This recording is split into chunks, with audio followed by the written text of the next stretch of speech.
buenos días. En el siguiente video se expondrán los resultados obtenidos en la práctica número 1 de bombas centrífugas del Laboratorio de Ingeniería Química de la Facultad de Ingeniería de la Universidad de Carabobo. Así como también vamos a explicar el paso a paso de cómo llevar a cabo la elaboración de los objetivos que dicha práctica exige.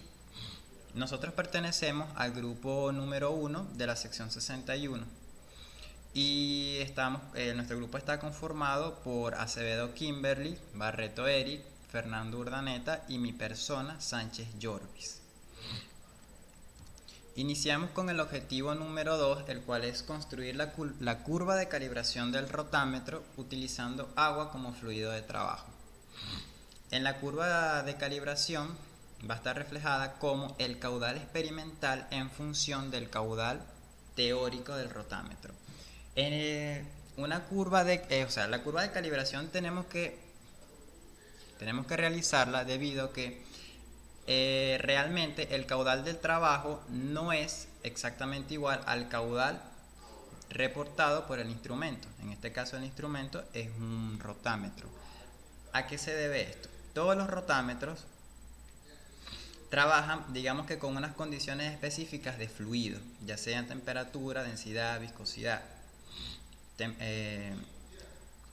Ese tipo de condiciones no se están cumpliendo en este caso. Por lo tanto, el valor que nos refleja el rotámetro en realidad no es un valor verdadero y por lo tanto debe ser corregido.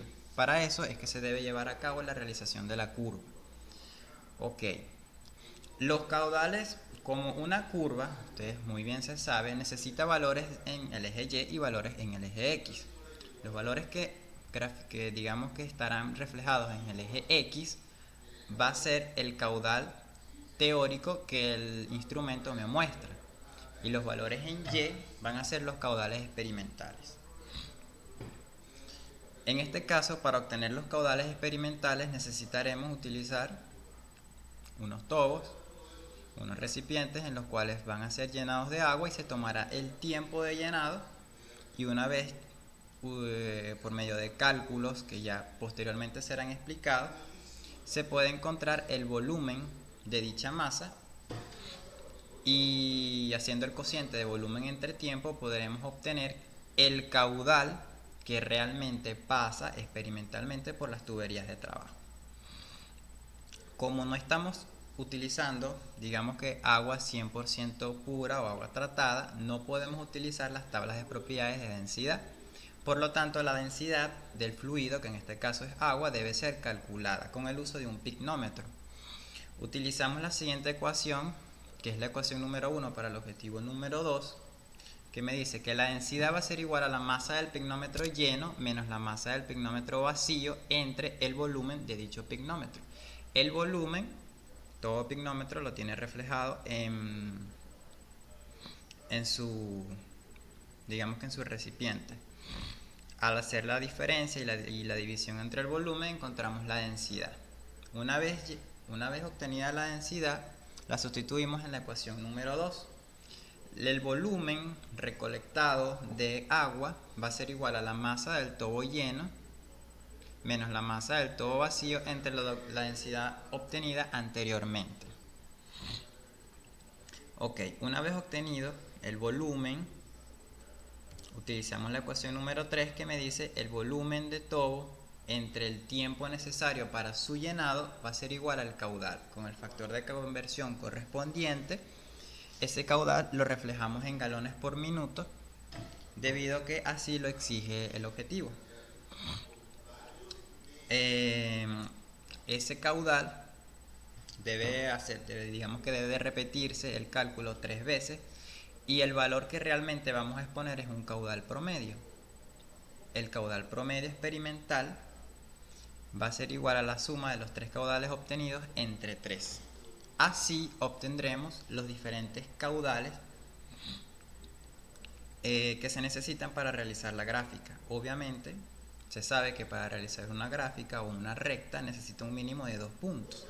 Para obtener el siguiente punto o el siguiente valor del caudal, simplemente abrimos la válvula que se encuentra directamente a la entrada del rotámetro encontramos el siguiente caudal teórico de trabajo y luego volvemos a aplicar las ecuaciones para obtener cuál debería de ser su caudal real.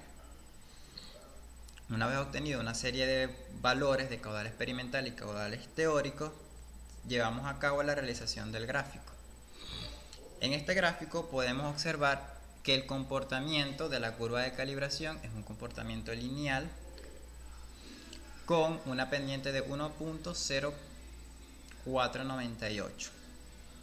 Si vemos, la curva no parte desde cero debido a que el rotámetro en el cual se estaba trabajando, su medida, digamos que la menor medida o el menor caudal que este puede reportar es un valor de 3 galones por minuto. Con esta curva de calibración es importante que se lleve a cabo su realización, debido a que para la elaboración de los objetivos posteriores necesitamos conocer a qué caudales estamos trabajando. Por lo tanto, una vez que se lleve a cabo la realización del siguiente objetivo en la parte de cálculos típicos o en los modelos matemáticos en los cuales necesitemos el caudal, no podemos trabajar con el caudal teórico, el caudal que reporta el rotámetro, sino que ese caudal, con ayuda de esta curva de calibración, entramos por la curva con caudal teórico, cortamos la curva y leemos en el eje Y el caudal real. El desarrollo experimental para nuestro objetivo número 6 consiste en tomar una parte de la línea de trabajo de nuestro sistema y, utilizando un recipiente y un cronómetro, determinar un caudal de manera experimental y compararlo así con nuestro medidor de flujo, el cual consta de nuestro medidor de gastos. De esta manera construimos la curva de calibración del medidor de gastos, utilizando en función la relación obtenida de tiempo por el cronómetro y el volumen medido en función el caudal reportado por el medidor de gasto. Utilizando estos datos, realizamos una regresión lineal, puesto que todas las curvas de calibración presentan un carácter de regresión lineal, y con un ajuste del 99.81%. Este valor de R cuadrado nos indica una adecuación de la dispersión de puntos a una tendencia lineal de una manera muy acertada o muy adecuada. Por lo tanto, definimos nuestra curva de calibración 1,0663x más 0,0126 como nuestra curva de calibración para rangos continuos entre 0,15 y 0,65 galones por minuto. El objetivo número 4 es determinar las curvas características de cabezal, eficiencia y potencia al freno, como una variación del caudal experimental para la bomba B1 y B2 operando con agua como fluido de trabajo. El cabezal. El cabezal es simplemente como una medida de la energía que necesita el sistema para que el fluido pueda estar en movimiento. Para el cálculo del cabezal hacemos un balance de energía de tipo Bernoulli entre la entrada y salida de la bomba. En dicho balance de energía, como consideración, tomamos que la altura de la salida se considera despreciable. Las velocidades, los cabezales de velocidad se cancelan y por lo tanto el cabezal disponible de la bomba es simplemente como la diferencia entre la presión de descarga menos la presión de succión entre el peso específico. Para la eficiencia de la bomba debemos saber que la eficiencia está representada por la ecuación número 6 y es potencia hidráulica entre la potencia al freno.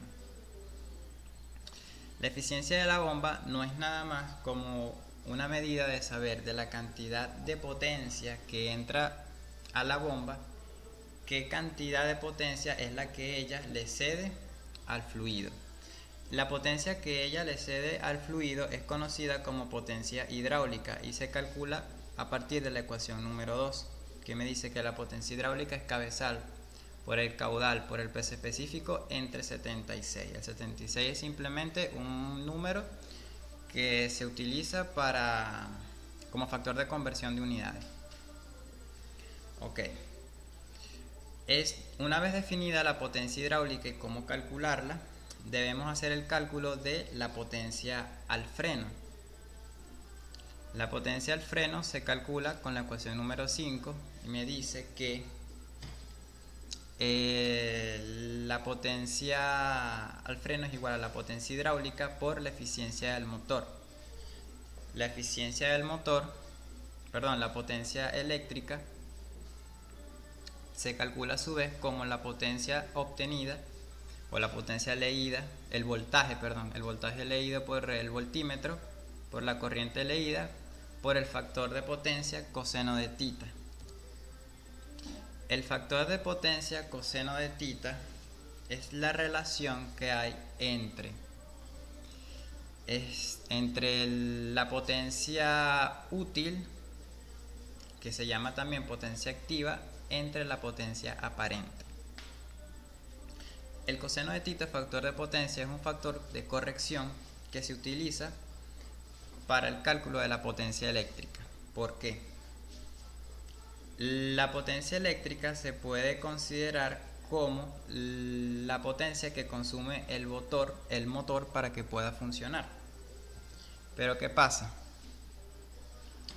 De esa corriente total que llega hacia el motor, una cierta cantidad es útil, es la que consume el motor para su funcionamiento, es esa potencia que se va a convertir en trabajo.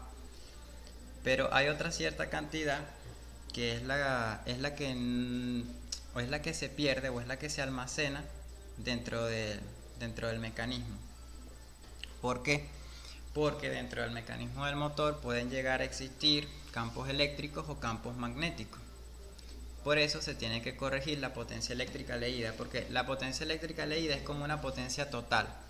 Esa potencia eléctrica total es como una suma de la potencia que en realidad necesita el motor para disiparla, ya sea en forma de calor, bueno, en este caso la va a disipar en forma de trabajo, bueno, de potencia.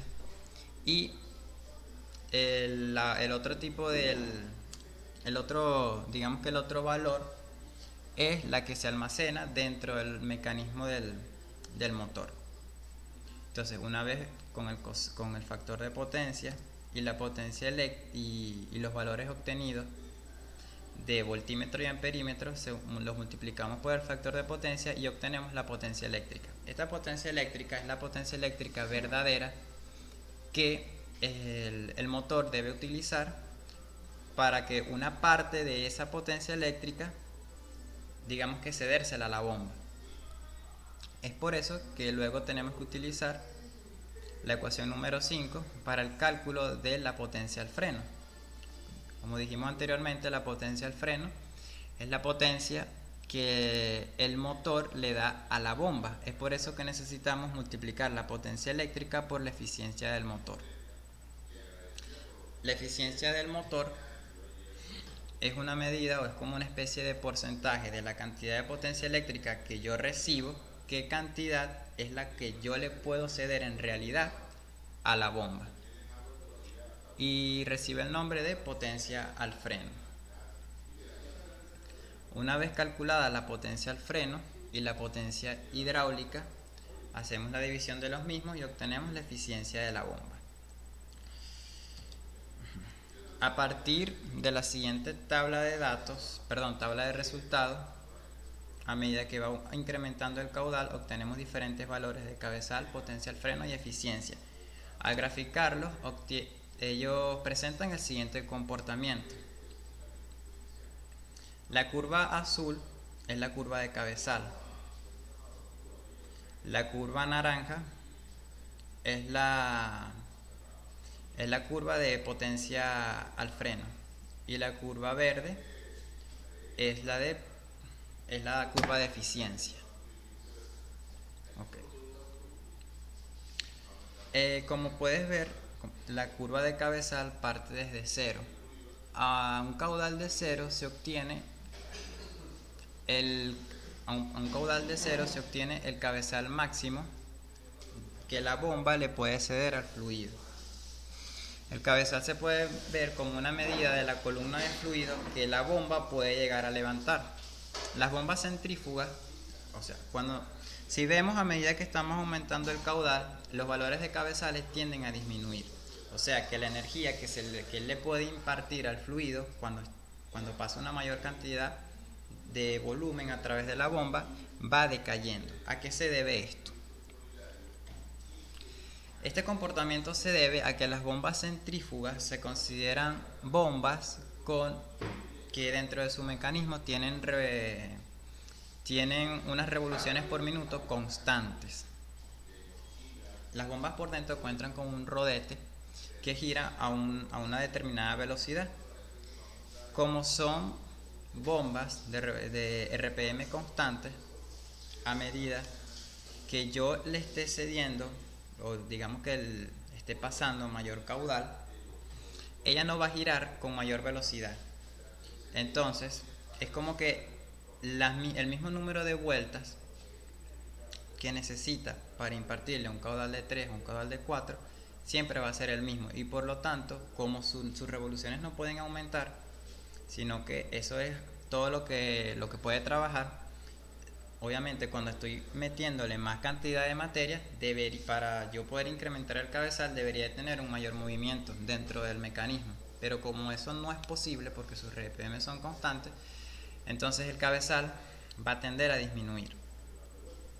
Si vemos la curva de potencia al freno, que como habíamos dicho anteriormente es la potencia que recibe del motor, ella se incrementa con el caudal. ¿Por qué se incrementa? La potencia al freno se incrementa porque al momento de yo dejar pasar mayor caudal por el sistema, se necesita un mayor consumo eléctrico, ya que la bomba debe hacer mayores esfuerzos debe hacer mayores esfuerzos para mantener sus revoluciones constantes, ya que está pasando mayor cantidad de fluido. Si vemos la gráfica, la curva de color verde, que es la curva de eficiencia del motor, vemos que a medida que aumenta el caudal, la eficiencia también debe tender a aumentar. Como habíamos dicho anteriormente, la eficiencia es una relación entre la potencia hidráulica y la potencia al freno. A medida que pasa mayor cantidad de fluido, también se le tiene que dar al fluido una mayor cantidad de potencia. Es por eso que la eficiencia debe tender a aumentar. En este caso vemos la tabla de datos para las curvas características de la bomba número 2 y obtenemos el siguiente comportamiento, que es parecido o es semejante al de la bomba número 1. La curva de cabezal tiene una tendencia negativa, la curva de potencia al freno tiene una tendencia positiva y la curva de eficiencia, al igual que en el caso anterior, a medida que aumentamos el caudal, esta tiende a aumentar. El desarrollo analítico para nuestro objetivo número 6 se llevará a cabo de la siguiente manera. Nuestro cabezal en serie del arreglo está determinado por la suma de los cabezales individuales de cada una de nuestras bombas de trabajo, menos las pérdidas del sistema. Estas pérdidas del sistema están determinadas mediante dos marcos, el teórico y el experimental. Nuestro marco teórico está definido mediante el siguiente modelo matemático, en el cual nos define que las pérdidas de nuestro sistema están definidas en función a la longitud de tubería y el diámetro de las tuberías presentes en el sistema, el coeficiente K o la longitud equivalente de cada uno de los accesorios como codos, T, taponamientos, entre otros, y la velocidad cuadrática de la descarga, y también constantes universales. Cabe destacar que el factor de Darcy o el factor de fricción viene dado por la bibliografía y está en función del carácter del régimen de flujo que presenta el sistema en este punto de descarga. Experimentalmente determinamos nuestras pérdidas como la diferencia en relación de la diferencia de presión tanto de la descarga y succión del arreglo, el peso específico del agua, la diferencia de altura de la descarga y succión y la diferencia entre la descarga y succión cuadrática de las velocidades tanto de carga como succión y la constante universal de la gravedad. Bajo este marco construimos nuestra curva característica del cabezal del arreglo. Para la curva característica de la potencia del freno del arreglo, la determinamos como la suma de las potencias del freno individuales Y la eficiencia, de igual manera, es una función dependiente de la potencia del freno y la potencia hidráulica, donde la potencia hidráulica del arreglo se determina considerando el cabezal del arreglo y no el cabezal individual de cada una de las bombas por separado. Finalmente, procedemos a construir nuestras curvas características con los 6 valores de cabezales distintos. Nuestra curva característica del primer cabezal, la eficiencia y la potencia del freno aquí expresadas, podemos observar que con una regresión cuadrática para nuestros valores experimentales obtenemos un ajuste del 0,92, 0,99 y 0,96. Esto nos indica que la dispersión de estos puntos es muy poca y este modelo cuadrático se ajusta muy bien a nuestros datos experimentales, por lo cual estas serán nuestras curvas características para el rango de 0 a 14 galones por minuto y nos permite determinar de manera continua y no puntual nuestro cabezal, eficiencia y potencia de nuestro arreglo. Sin embargo, cabe destacar que para el cabezal de la segunda bomba, esta regresión lineal presenta un R cuadrado de 89.84%. Esto nos indica que estos puntos experimentales presentan una alta dispersión entre sí y se recomienda estadísticamente descartar algunos de estos valores para observar el comportamiento de este R cuadrado y así aumentarlo o bien observar si reduce. Finalmente, nuestra curva característica del arreglo determinamos nuestro cabezal teórico como la suma de ambos cabezales individuales de cada bomba. Nuestro cabezal teórico viene expresado como una regresión cuadrática para en el rango continuo de 0 a 14 galones por minuto con un R cuadrado de 0,9279. Esto nos indica que los puntos presentan una dispersión baja y su precisión es mayor al 90%. Por lo tanto, es una aproximación valedera a nuestros datos experimentales obtenidos. Adicionalmente, tenemos nuestras pérdidas en función a nuestro caudal experimental para el arreglo. Estas pérdidas, nuestro R cuadrado respecto a una regresión cuadrática, nos da un R cuadrado de 1, lo que nos indica una exactitud o un comportamiento matemático exacto de nuestros valores experimentales para el rango de pérdidas en un rango de 0 a 14 galones por minuto. Esto nos indica que de manera continua están determinadas estas pérdidas en función a nuestro caudal experimental. Mi nombre es Eric Barreto y voy a continuar con el objetivo número 7. Determinar las curvas características H, eficiencia y potencia como una variación del caudal experimental para las bombas B1 y B2 conectadas en paralelo operando como agua fluido de trabajo. Los datos experimentales de la bomba por separado B1 y B2 se obtienen de los objetivos anteriores y los datos experimentales de la bomba B1 y B2 conectadas en paralelo son estos que se encuentran aquí abajo, donde la presión en la unión tanto de la bomba 1 con la bomba 2 se realiza o se obtiene mediante un balance de energía que se le realiza a una de las bombas para poder obtener la presión en dicho punto. Luego, con la presión en dicho punto podemos realizar un balance de energía y así poder obtener la carga de nuestro arreglo en paralelo. Además, mediante el voltaje y la corriente, tanto para la bomba 1 como para la bomba 2, podemos obtener la potencia tanto de la bomba 1 como de la bomba 2, siendo esta potencia, al sumarse, la potencia que arroja el arreglo en paralelo a nuestro sistema. Los modelos matemáticos para poder determinar las curvas características son los siguientes. La primera ecuación que estoy señalando se obtiene mediante un balance de energía que se le realiza al sistema. La segunda ecuación, con ella se puede obtener la potencia del freno. La tercera,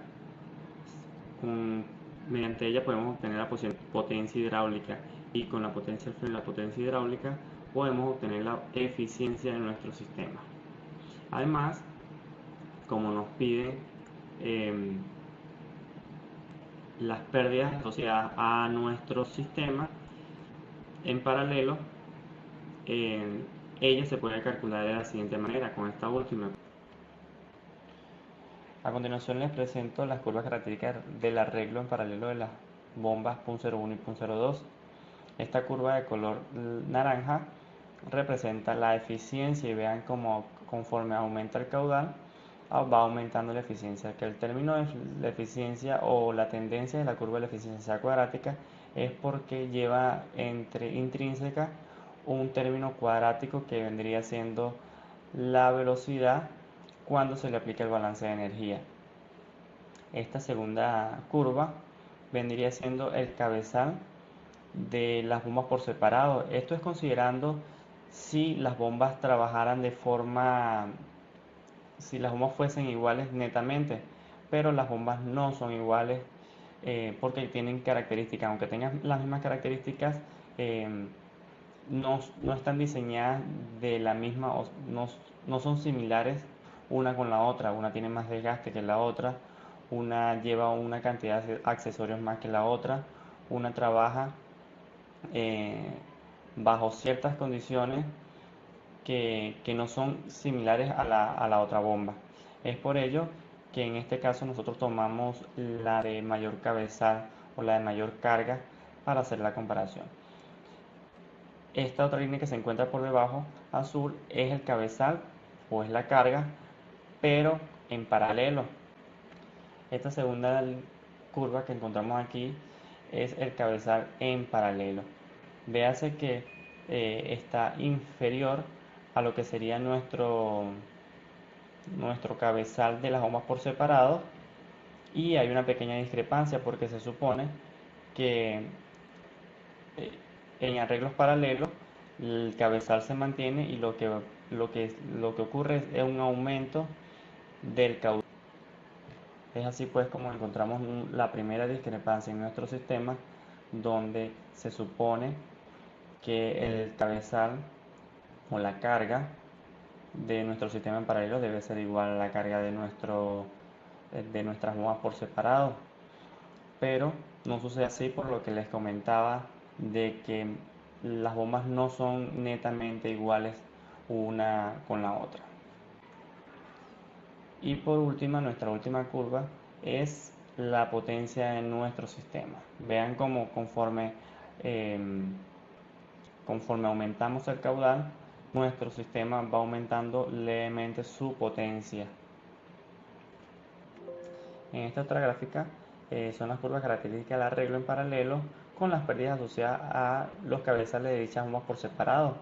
Esta curva morada está asociada son las pérdidas asociadas a la bomba 1, y la curva roja está asociada a las pérdidas de la bomba 2. Véanse que una presenta mucho más pérdidas que la otra bomba. Esto puede ser debido a los accesorios y a cómo influye cada accesorio dentro del sistema o dentro de su propio recorrido. Si consideramos que las dos bombas son iguales y que la carga es igual para cada uno de los sistemas, porque la cantidad de accesorios en cada recorrido es la misma, entonces podríamos decir que la carga para la bomba 1, para la bomba 2 y para el arreglo en paralelo es igual, pero como en paralelo lo que se suman son los caudales, entonces podemos ver por qué esta última curva, que se ve como naranja, es mucho más ampliada en lo que es el eje donde se especifica el caudal experimental. Además, también tenemos esta curva verde y esta azul. La cuadrada verde es la carga de la bomba 1 y la azul de la carga de la bomba 2. Como les dije anteriormente, debido a que no son bombas iguales, no van a ser curvas iguales. Además, que la cantidad de esto también afecta el caudal que circula por cada una de las bombas, la cantidad o la capacidad que tiene cada bomba por separado, aunque sean iguales, de suministrar cierta cantidad de fluido. Eso también se puede observar en los datos obtenidos o en los resultados de las bombas por separado. Determinar gráficamente el punto de operación del sistema operando una bomba y una válvula de globo 100% abierta y todas las válvulas del recorrido usando 100% de apertura considerando balance de energía ideal y real. Tenemos que el caudal experimental es el que se ve en la gráfica, en la tabla, que es el que se obtuvo en la experiencia práctica. Tenemos las ecuaciones necesarias y suficientes para los cálculos requeridos para determinar gráficamente el punto de operación. El cabezal requerido es considerado como el cabezal que debe suministrar la bomba 1 al sistema. El punto de operación de un sistema en particular es aquel punto de la curva de cabezal o de carga en función del caudal, donde éste alcanza un valor igual al cabezal requerido. Para determinar dicho punto gráficamente se graficó el cabezal disponible y requerido en función del caudal, haciendo uso de los datos reportados en las tablas. Para el cálculo del cabezal requerido fue necesario un balance de energía desde la superficie del tanque 1 hasta la descarga de la tubería del tanque 2.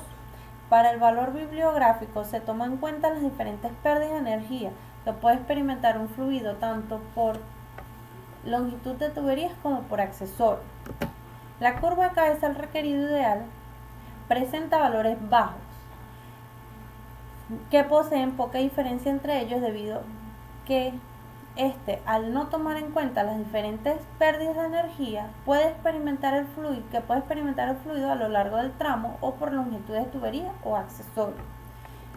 La curva de cabezal requerido ideal presenta valores bajos, ya que poseen pocas diferencias entre ellos. Debido a esto, al no tomar en cuenta las pérdidas de energía, el sistema no requiere de grandes cantidades de energía por parte de la bomba 1. En el caso del cabezal requerido, tomando en cuenta las pérdidas de energía del tramo, las curvas presentan valores altos, lo cual aumenta la turbulencia, ya que da como resultado mayores pérdidas de energía, como se puede evidenciar. Para obtener el punto de intersecto fue necesaria una extrapolación. Podemos concluir que para un sistema sin pérdida de energía los cabezales requeridos son bajos, y que para un sistema que toma pérdida de energía en el tramo de la bomba 1, el cabezal es elevado. También tenemos el objetivo 9, determinar el porcentaje de desviación con respecto al valor reportado por el balance de energía real. Tenemos una ecuación que nos da que el porcentaje de desviación real menos el ideal entre el cabezal real por 100. La desviación en el primer caso es igual a un 100%, y luego toma un promedio de 99.6%. Esto se debe a que la discrepancia entre el valor real e ideal es bastante considerable. También tenemos el objetivo 11, que dice que determine las curvas, las características de potencial, eficiencia y potencia, como la variación del caudal experimental para la bomba en dos posiciones. Esto para bomba móvil.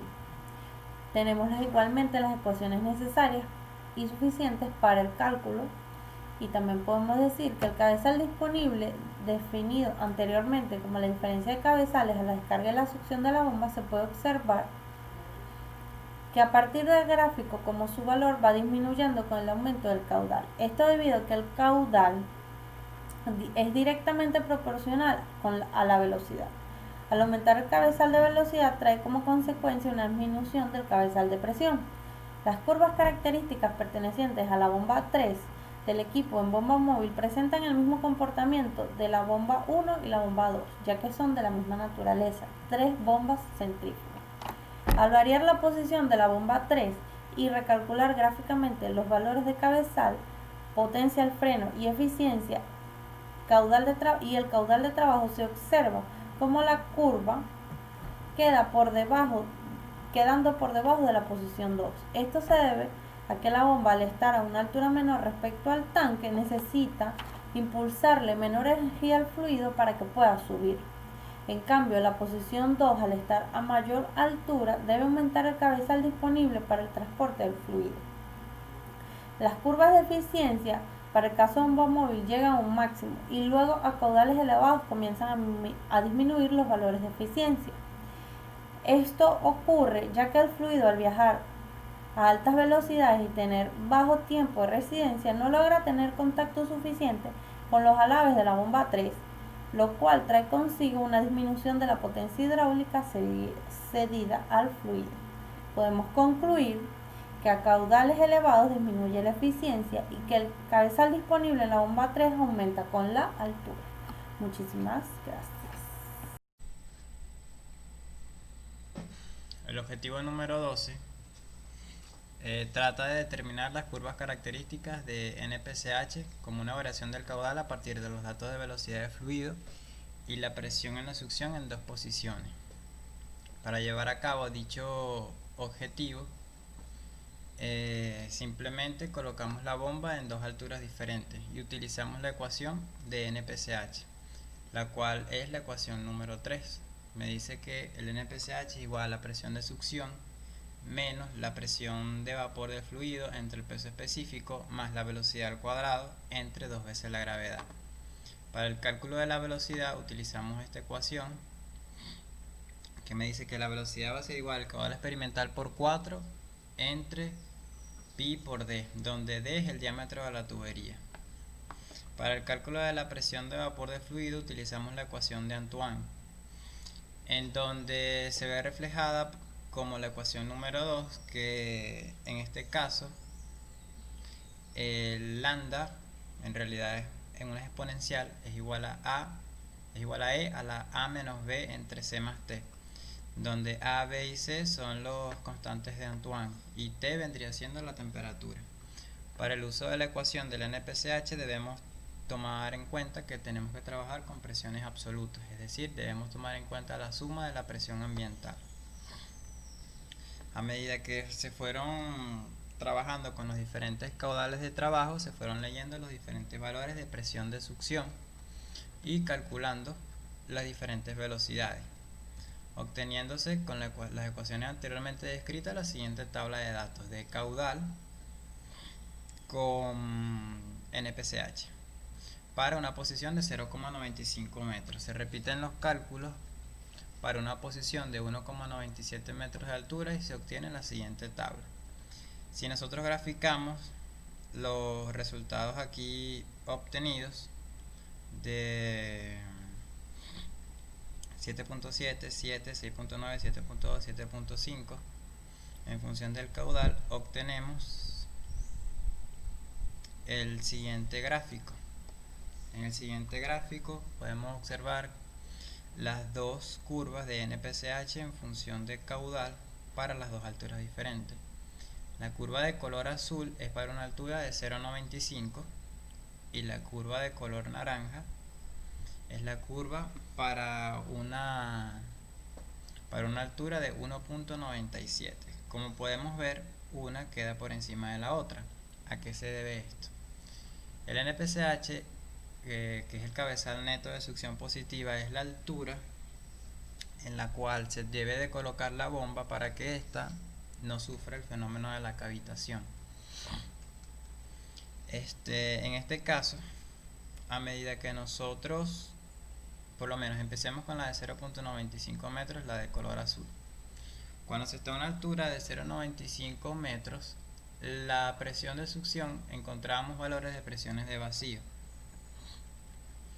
Y si ven anteriormente, al igual que cuando estamos en una curva, en el caso de 1,97, cuando estamos a una altura mucho mayor, la presión de succión que tiene que haber en la bomba debe ser más pequeña, mucho más pequeña en comparación cuando estamos en una altura menor. Es decir, si nosotros vamos a instalar una bomba y ella tiene que subir una determinada columna de líquido, en este caso 0,95, tiene que hacerlo a partir de un gradiente de presión para que se pueda fluir, para que el líquido pueda fluir. ¿Qué pasa? Si esa altura de 0,95 en realidad la llevamos a una altura mucho mayor, la bomba, el gradiente de presión debe ser aún mucho más grande y por lo tanto la presión de succión debe descender mucho para poder llevar a cabo la subida de toda esa columna de líquido a alturas mayores. cómo las presiones de succiones para una altura mayor obtienen valores más elevados. Según la ecuación del NPCH, si nosotros aumentamos este valor, que es la presión, que es la presión de succión, entonces, si nosotros lo disminuimos, porque al llevarlo a una altura mayor, la presión de succión debe ser menor.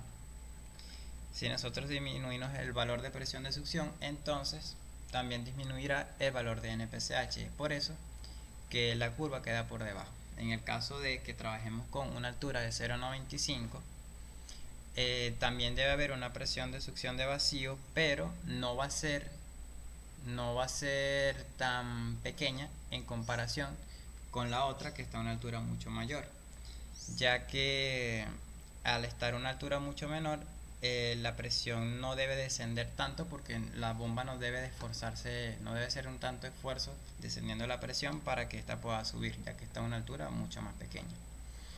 En este caso, como vemos, el NPCH es proporcional a la velocidad, y la velocidad a su vez es proporcional al caudal. Si nosotros aumentamos la velocidad, también aumentarán los valores de NPCH. Es por eso que en el gráfico, a medida que nosotros aumentamos el caudal, los valores de NPCH también tienden a incrementarse. Objetivo 3. Determinar las curvas características NPCH disponible como una variación del caudal a partir de la pérdida de energía en la succión en dos posiciones, calculándolas por el factor de Hansen. Para una altura 1, H igual a 0.95 metros, el factor de Hansen para cada caudal son los siguientes según el material de la tubería. Para una altura 2, a 1.95 metros, de igual forma se determina el factor de Darcy para cada uno de los tramos de tubería. El factor de Darcy se obtuvo debido al diagrama de Moody, entrando a la gráfica con el Reynolds y con la aspereza relativa. El modelo matemático a implementar para calcular las pérdidas fue el siguiente, planteando un balance de energía en nuestro sistema, las pérdidas, y además las pérdidas fueron calculadas de la siguiente forma. Teniendo finalmente el gráfico que se presenta a continuación. Al calcular el NPCH tomando en cuenta las pérdidas en el tramo de succión y graficar en función del caudal experimental, se obtuvieron curvas con tendencia negativa, como lo pueden ver, en donde a medida que aumenta el caudal el NPCH se disminuye. Esto debido a que al aumentar la velocidad del fluido también aumentan las pérdidas de energía, lo cual trae como consecuencia una disminución en el NPCH disponible. Al variar la posición de 0.03, se observa como la curva en la posición 1, la cual es la altura menor, queda por encima de la posición 2, ya que al sustraer el valor bajo de altura en la ecuación correspondiente, hace que se obtenga cabezales netos de succión mayores. Para nuestro objetivo número 14, presentaremos la determinación de la desviación entre los NPCH disponibles obtenidos en los objetivos 2 y 13, tomando como referencia el NPCH del objetivo 12. El objetivo 12 construye el NPCH como una función de las velocidades de flujo, donde esta es obtenida mediante la relación del caudal y área de sección transversal. Determinamos el NPCH para dos posiciones diferentes de la bomba, donde la segunda posición está representada por una altura mayor. Para la primera posición de la bomba, en el objetivo 12 se realizó una regresión cuadrática para el conjunto de datos experimentales. Esta regresión presentó un R cuadrado de 0,95%, por lo cual es una aproximación tolerante, aproximada y concuerda con los datos experimentales. De igual manera, el 93% del valor de R cuadrado para la segunda posición. Podemos observar que la curva verde o esta regresión cuadrática para la segunda posición se encuentra por debajo de la primera, lo que nos indica que para una posición mayor el NPCH disponible del sistema va a ser menor a medida que la distancia entre la succión de la bomba y el líquido de manera vertical o en altura incrementa. Esto concuerda con el marco teórico, puesto que a medida que la altura en la succión de la bomba respecto a la superficie libre de líquido sea mayor, el esfuerzo de la misma, la potencia, debe ser un esfuerzo mayor en ella misma para lograr levantar o ascender esa cantidad de líquido. De igual manera, en el objetivo número 13, donde el parámetro para determinar este NPCH consiste en las pérdidas del sistema, se realizó de igual forma una regresión lineal para los conjuntos de datos, tanto para la primera como la segunda altura. La primera altura presenta una búsqueda de esta tendencia cuadrática del 95% y la segunda del 91%, valores altamente tolerables y aceptables para estos datos experimentales. Podemos observar que esta desviación observamos el mismo comportamiento que para la segunda posición. Este NPCH viene dando por debajo de la primera posición. Podemos observar que estos porcentajes de desviación son un máximo del 52% y un mínimo del 11%. Esta desviación es debido a la susceptibilidad de los parámetros que estamos considerando, puesto que la velocidad es un término cuadrático y es un término lineal las pérdidas de energía. Este factor o esta diferencia cuadrática en la velocidad es lo que genera esta desviación o esta dispersión tan grande entre la comparación de ambos objetivos.